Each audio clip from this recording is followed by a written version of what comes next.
Thank you very much, Brenton. Thank you, everyone, once again for coming here today. So, really quite simply, Elroy Spoonface Powell, CEO and founder of Spoon's Voices. Today, we're looking at the space between fear and flow, how pressure shapes your content decisions and inquiries. And so, I'm going to throw things out there a bit, and I'm going to ask you, show of hands, how many of you have a business? How many of you have been running your business for less than 5 years? How many of you don't have a business? Okay, so for the next 90 seconds, I'd like you to go and find someone, tell them about your business, and just what you love about your business and what stresses you about your business. Just one thing. Just one thing. If you don't have a business, find someone that has and find out what it is for them. How you doing at the back? Good to see you. So do you have a business? Oh, great. Find someone, tell them about your business, tell them one thing that stresses you about your business and one thing you love about your business. Those logged in attendance, type it in the chat for us. What if you have a business, let us know. Is it stressing you or one thing that you love about it?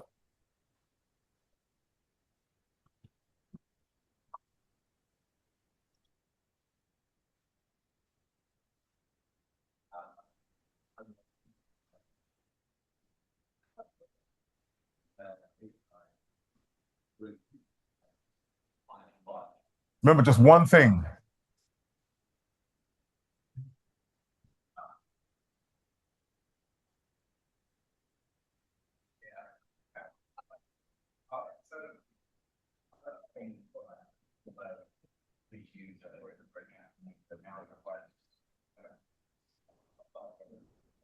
Okay, last 10 seconds or so.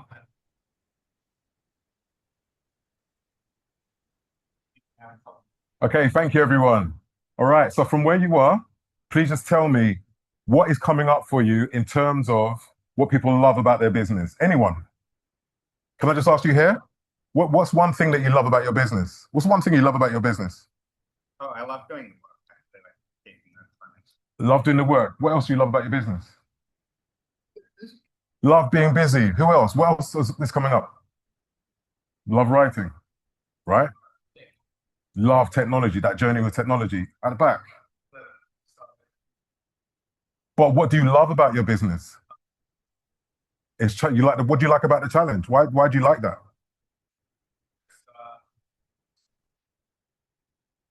Like that feeling of solving problems and overcoming things. Anything on the chat there, Brenton? So what about stresses? What's stressing you about your business? Anything? Could you feel that?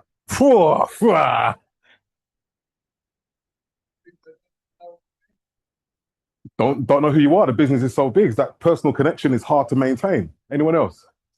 Marketing. Why don't you like marketing? What's stressful about that? Get lost. Any stresses? Any other stresses? Cash flow. Managing staff, right? So there are lots of stresses. Where are you operating from? So when it comes to stress in our business, there are three places: environment, past experiences, future uncertainty. Those things, that's what's going to create pressure in your business. How are we becoming aware of it? And where are you operating from? Are you doing things from a point of anxiety, stress? Oh my gosh, I need the money. Where am I going to get this money from? Or are you doing it from a point of, it's coming, I just need to be patient, I have calm, I have clarity? So how on earth do you know what state you're doing it from? How do you check in? How many people here are checking in with themselves to figure out this is where I am? Right? Who teaches us that? So I'd like to explore an exercise with you because it's really important. Thank you, everyone. Join in, jump in. Your state is so important. Often when we do talks like this and you employ someone to do your marketing and so on, you go straight into the action plan and 6 months down the line and I need to identify my client. And we forget to start with, what state am I in?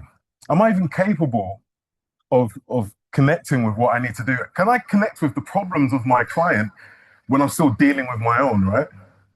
All of that will shape your intent. And then your intent will shape your actions, how you communicate, how you shape your communication, and then how that experience is received by your clients, right? And then beyond that, the outcome. Do they trust you? Do they want to work with you?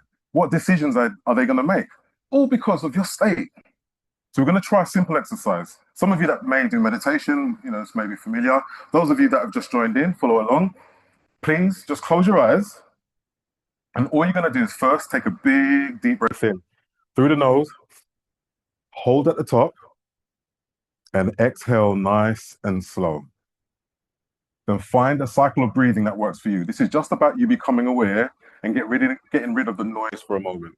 Starting from the inside out, as far as you feel comfortable. And now all I would like you to do is think about the pressures of your business or any pressure in your situation. Where do you notice you feel it? Do you feel it in your chest? Is there a tightness? Is it in your neck? Are you carrying your stress in your neck? Do you feel a tingle in your hands? Do you feel like a vice pressing your head? It's important to become aware of where you feel your stress because of how it impacts your state, and then you're capable of doing something about it. Sometimes we get caught in this flow, trapped in this cycle, and we keep working, keep moving, keep doing things without stopping to do what we're doing now. So I don't want to leave you in this state. Take a big, deep breath in, hold at the top, exhale nice and slow, then find a cycle of breathing that works for you. Then slowly open your eyes, and anyone, just tell me, where do you notice you carry your stress? Headache in your head. So then you may be working and suddenly, I feel this headache. I know what it is. It's time for me to take a break. Otherwise, you're going to compound the stress and it's going to distort your message even further. Anyone else? Where are you feeling your stress? Where do you hold your stress? Muscle tension. So this is great awareness. And the more we can become aware of what's happening with us on the inside, the greater the positive impact on the outside. And the thing is, stress is not the problem. It's unmanaged stress. Stress, short-term pressure, improves performance often. In the gym, you've got a deadline to meet. It's when it's prolonged and the cortisol swirls around your body for way too long. And it creates long-term impact, poor decision-making, burnout, anxiety. It contributes to diabetes, high blood pressure, all of that, stroke, heart attack. And it's not just a startup problem. It's not just an SME problem. Massive founders, massive CEOs making billions, impacting the world. Their state impacts the culture of the organization and all of their clients and everybody else. We're seeing challenges with Elon Musk, fines relating to his behavior. Elizabeth Holmes, because of the pressure to perform, fabricating information to get investors on board. Think about the ripple down. People investing millions in something that doesn't really work. And this fraud led to her going to jail. But think about the families, the communities, all impacted because this CEO and founder couldn't settle their state, couldn't find a way to become more aware of how to be more balanced. Jeff Skilling, Enron, one of the largest corporate scandals in the history because of a culture of pressure to perform, to give this impression that they're doing so well when they're not. How are we doing this in our businesses? When are you doing this? How can you recognize that your state is leading to this kind of thing? And who's it impacting? In some industries, medicine, aviation, you have checks before you go flying and before you operate on people. Looking at your stress levels and if you're taking medication, what's going on with your fatigue and emotion levels. But in leadership and in business, we don't often do that. And at the top, there's less accountability. It's harder. How many examples can you connect with where people are at the top and you know they shouldn't be doing what they're doing and they're getting away with it and no one's saying anything? And you know it's because there's something going on with their internal balance. And this takes us into Plato's Republic, the cave. Anyone heard of this example? It's kind of like before the Matrix. So you've got prisoners in a cave.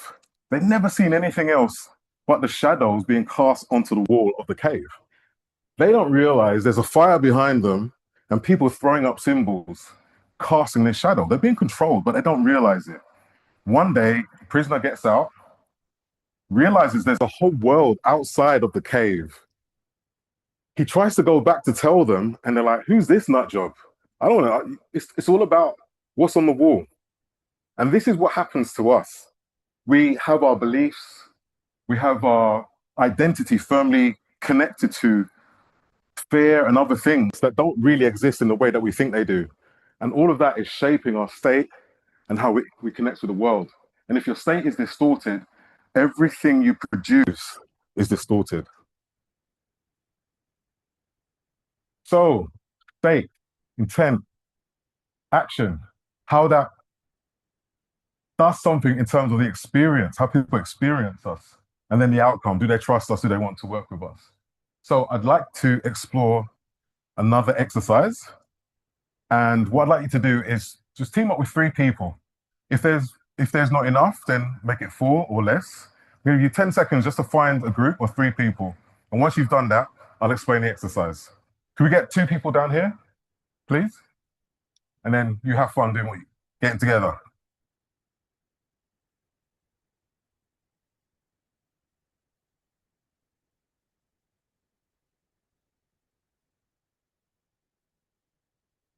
Can we get one person from the back to come down here, please?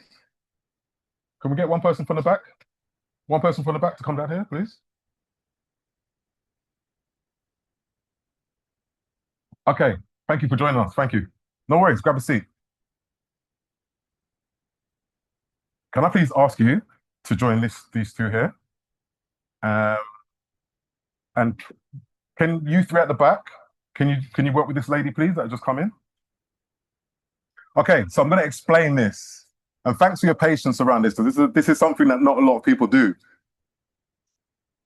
One of you in the group is going to be an objector. One of you is going to always say no. I want you to listen. I want you to hear what everyone says, but you're always going to say no. So who would like to say no in this group? All right, you're going to say no. Who's going to say no in this group? You're always saying no. At the back, who's saying no? Who's saying no? You say you are always saying no. What are you doing? What are you gonna do? You're always gonna say no. You at the back. Who's all right? You're always gonna say no. Now the others, you're gonna take turns simply asking, "Please help me."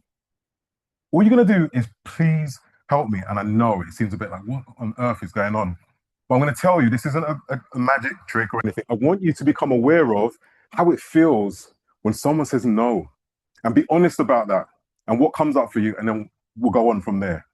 So you have about 2 minutes, and I'll come round.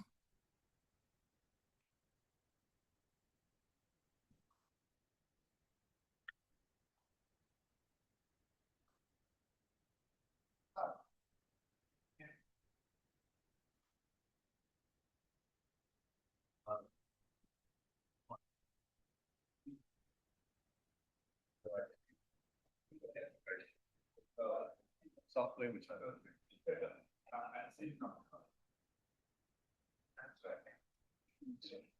So who's saying no? Ask questions. Let me ask. Okay.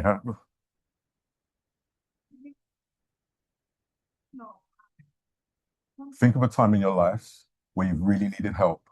Connect with that feeling, and you're going to this lady for help. Say, "Please help me." Yeah. And look at her in the eye and say no. And please include this gentleman here as well. So who's saying no? Right. So think of a time in your life that you really needed help. Right. Now look him in the eye and say, "Please help me." Take yourself to that place. And you look him in the eye. Take your time and say, "Please help me." Hear him. Say no. Let me see.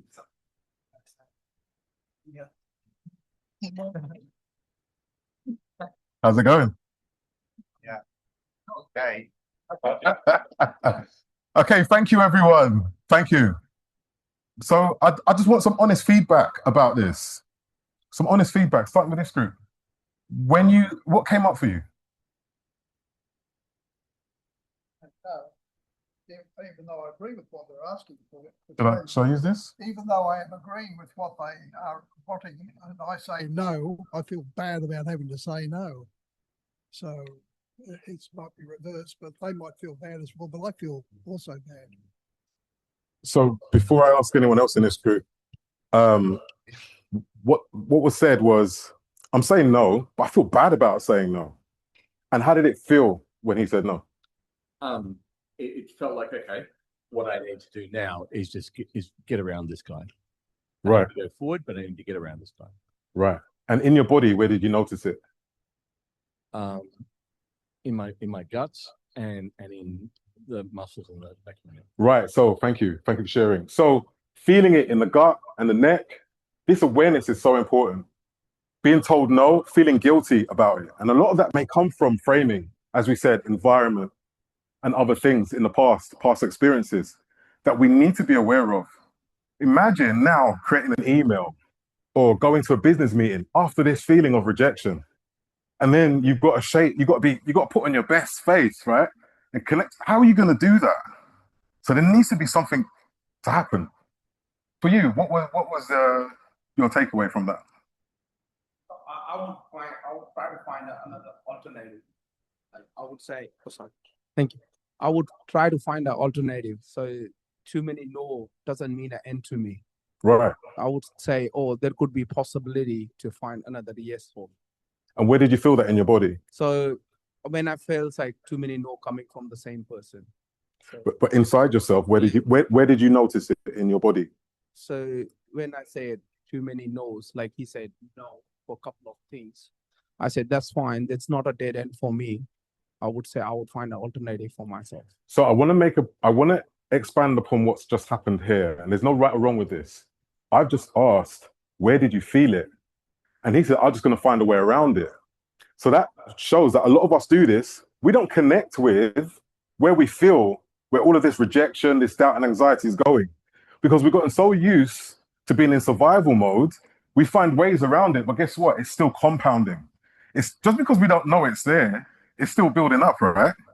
So unless we take the time to address it, one day you go into a meeting that's important or you do something that matters, you're just going to explode. And you think, where did that come from? It came from us not taking the time to become aware, right? We've got some from online as well. We've got confronting and disappointing. It was deemed rude. It felt wrong, even from the no side. And then body tension and frustration as well. Right. All of this is happening internally, but we switch it off. Oh, yes, fine. I'm just going to my meeting. I'm going to make that money. It doesn't matter.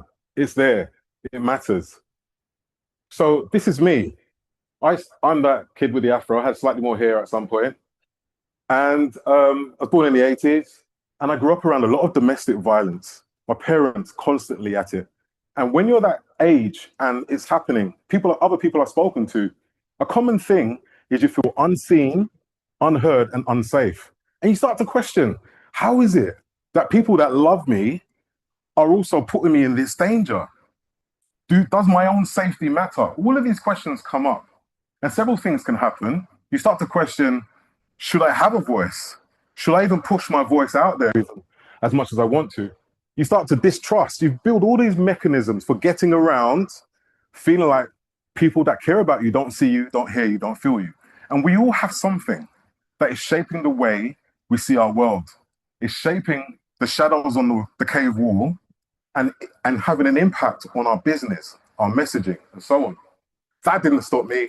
I went on to do other things in my life. I had a #1 record 26 years ago, sold several million, got into video games and acting, Star Wars, and won awards for that. And then it led me to realize that in order for me to get to that place, I needed to do something in the middle. I needed to come up with something that supported my shift into letting go of my state holding me back. And so I decided to explore tools that could help me with, let me just do this, serving people in a similar situation, business owners feeling stuck, selling millions, making so much money, but still feeling like they were the kids no one saw, no one heard. because they hadn't taken the time to connect with themselves. So creating audio, storytelling, holding the space for one-to-ones. And then it led me to what we're doing today, space. Before you send an email, before you have a meeting, before you create content, create space. And what does that mean?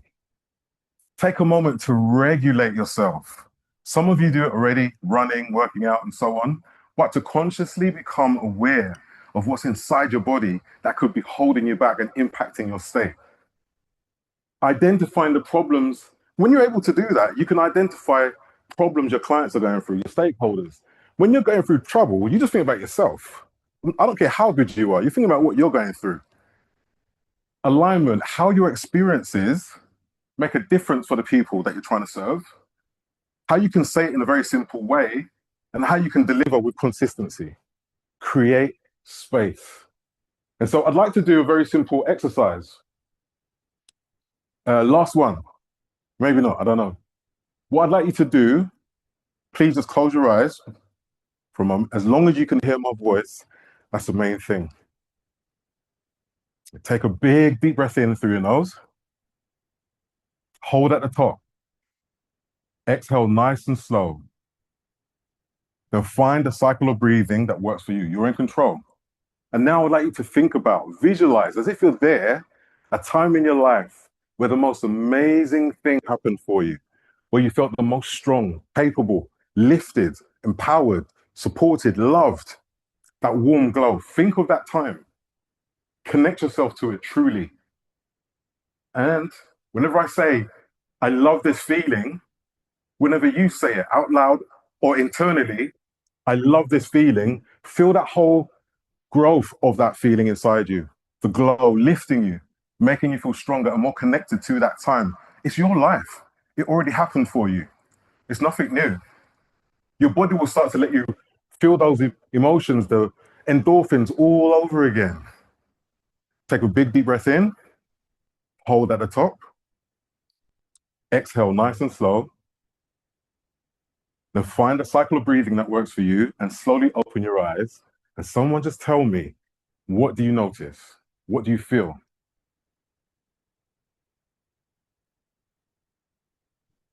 Happy. Happy. Feel lighter. Relax. Now look at how simple that was to shift your state from feeling anxious, tight muscles, to feeling relaxed and loved and capable. Now imagine going into a meeting, sending an email, or creating content with that feeling. This is it. Just create space. It doesn't need to be too difficult. We think it has to be running up a mountain to find someone floating on a lotus above the clouds. Just take a minute to connect with yourself and regulate. So you go from these pressure-based messages to aligned alternatives. And it becomes more apparent how you can get to that space purely based on your own experience. So now we're going to get to content. Oh, sorry, you're still looking. Sorry. Please go snap away. So we do this all the time, you know. I really need clients right now. I need to get this deal. I need to get this sale. I need money. When you do that, people are going to see you as very desperate. They're either going to push you away. Some people might help you and say, look, we need to help you out here. Some people may take advantage of you because they see an opportunity. And that's so important. This is why we have to recognize our state.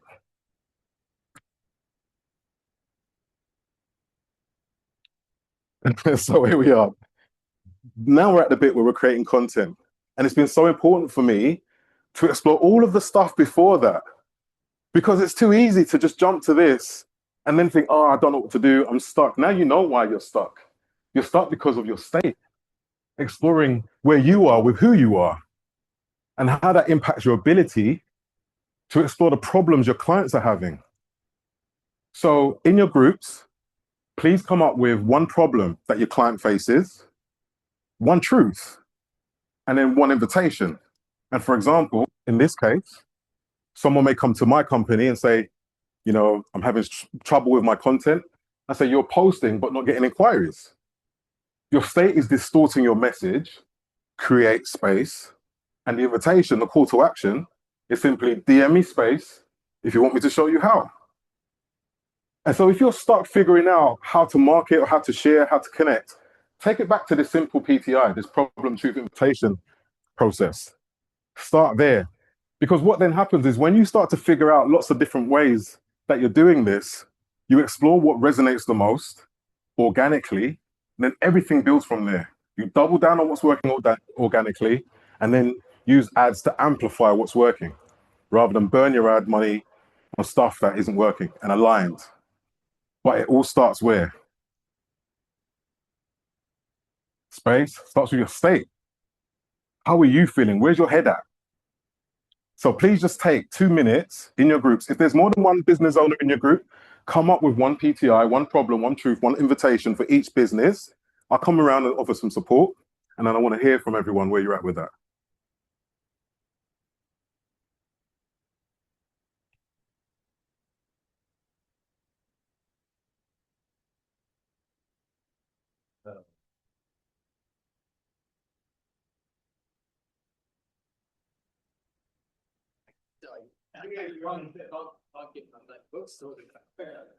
I'm good, man. Thanks. I'm glad you could make it, man. So yeah, I was down the back. I was just being flat out today. Oh, I can imagine, man. Sounds like you're doing a lot. You're getting everywhere. Yeah. Yeah, we get around.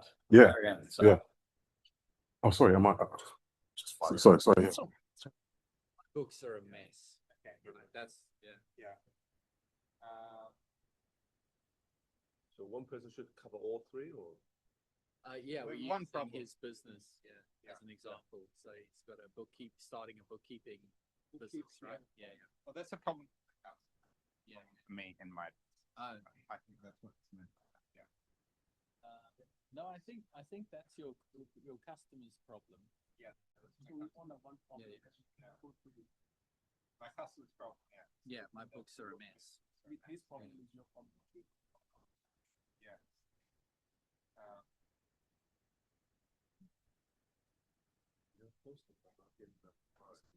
So then I think the truth would be good bookkeeping starts with bookkeeping starts with a good system, and then your offer.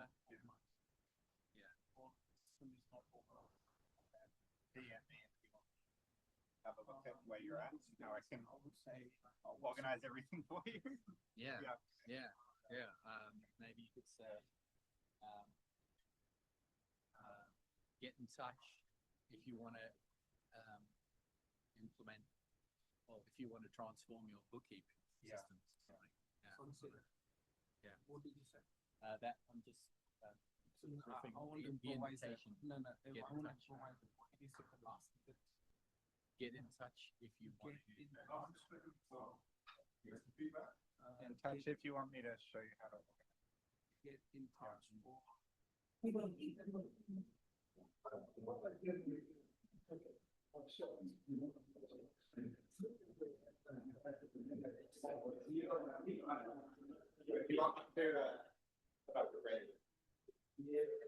Right. And time. Here we are. So who's going to share first? Who'd like to share? Ready? Okay, everyone. Here we go. We're going to listen to this group over here. Okay. Just going to jump in. We're just going to listen to this group over here. All right. So the problem we came up with is books are a mess. Bookkeeping their records are a mess. So the truth is, they don't have a great system in place. So the invitation will be DM me if you want me to set up a great system for your bookkeeping. Right. And you're running a bookkeeping business. So that makes sense. Absolutely. Any other business in the group that you'd want to share? No? Any other business over here want to share what they came up with on this side? Maybe people where I know they are neurodiverse, but they're unable to see it in themselves. But that's the problem. And the truth. So the problem is that I'm with a group who I know are neurodiverse because of my abilities to see that and see how they don't make eye contact and all the rest. And the problem is that they don't realise they're neurodiverse. And if they admitted it to it, we could actually do something for them. So the truth is that I then start talking about my neurodiversity and how I didn't see myself as neurodiverse either. And the invitation is for us, let's all gather around and look at each other and see whether you see things in them that might reflect the same thing in you. Thank you for sharing. Thank you. So you're seeing how simple it can be to really connect with the challenges of your ideal client, and that would lead to more engagement, and then how you get clients and grow your business. I'm going to give you a checklist. On the next slide, there's going to be a QR code, and you'll be able to access this checklist just to help you figure out where you are with things. And feel free to ask me any questions in this moment. In fact, scan the QR code and add me on Instagram, please. And if you're feeling comfortable, the exercise you just did, create a post and tag me, and I'll comment and I'll reshare it for you. Especially if you're running a business, you're trying to grow your business, it's an opportunity for you to reach out. So what's your main takeaway today? What's the main thing you've taken away that you thought, oh my gosh, I never thought about this before we came here? Anyone? Or did you just all know all this and it's like, no problem? Yeah. I think really the idea of understanding how your state cascades down that process all the way to your customer, right? Like it affects the product you're building, it affects the way you're managing your team, it affects, the content you're pushing out, it affects everything. I think that's a really revolutionary idea. And yeah, just personally, it resonates with me a lot, because if you are in that really stressed, desperate kind of state that you can get into, particularly I see it when, you're interacting with your staff members, and I sort of try to calm myself down sometimes, but it's a little bit overwhelming. So I think that's a really great tool that I'm taking away. Yeah. Thank you for sharing, man. Thank you. Anyone else? Any questions or any takeaways you'd like to share? Oh. State slide. Were there any slides before the state slide? The state slide, just an introduction. Just an introduction. Okay. Sure.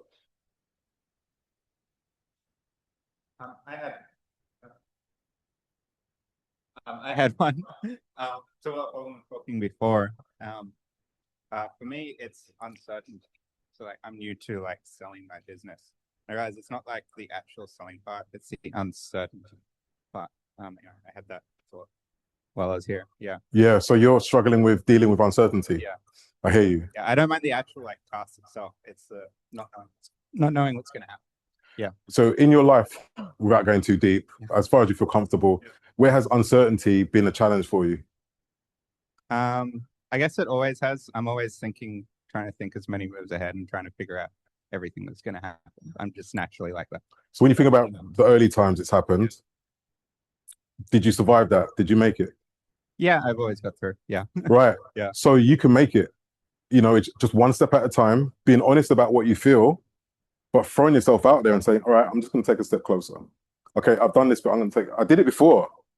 Pause, create space to that time that you've been your most successful, strong, capable, inspired.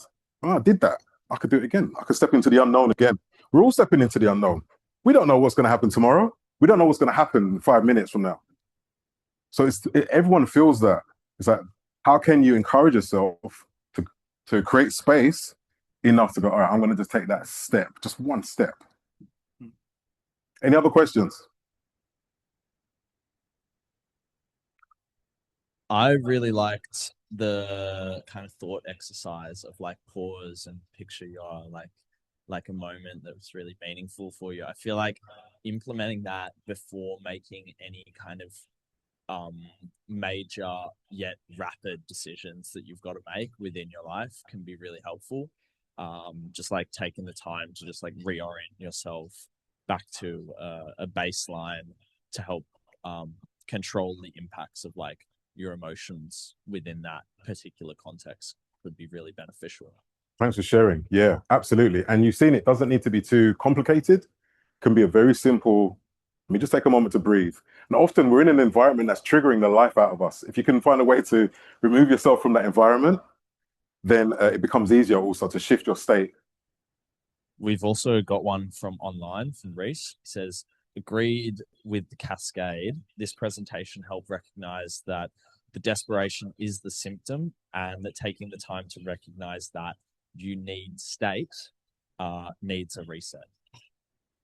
Absolutely. That your state, I think. Yeah, absolutely. Yeah, makes sense. Another question? And then at the back. Good. Gotta check out this content. Yeah, so you can, what I do is I work with just a few business owners at a time, one-to-one, to address these challenges. And you can just contact me and I'll give you that information. And it's very much something that I enjoy doing. So thanks for asking that. Yeah.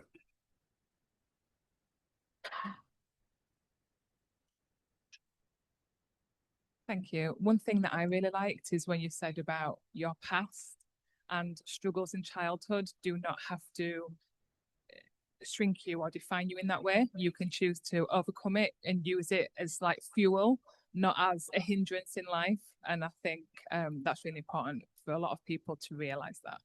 Yeah, absolutely. Going back to the allegory of the cave, sometimes we feel like we have to stay in that cave. And if you find a way out of it, there's a whole world out there to explore. Absolutely. Thank you. Any other questions?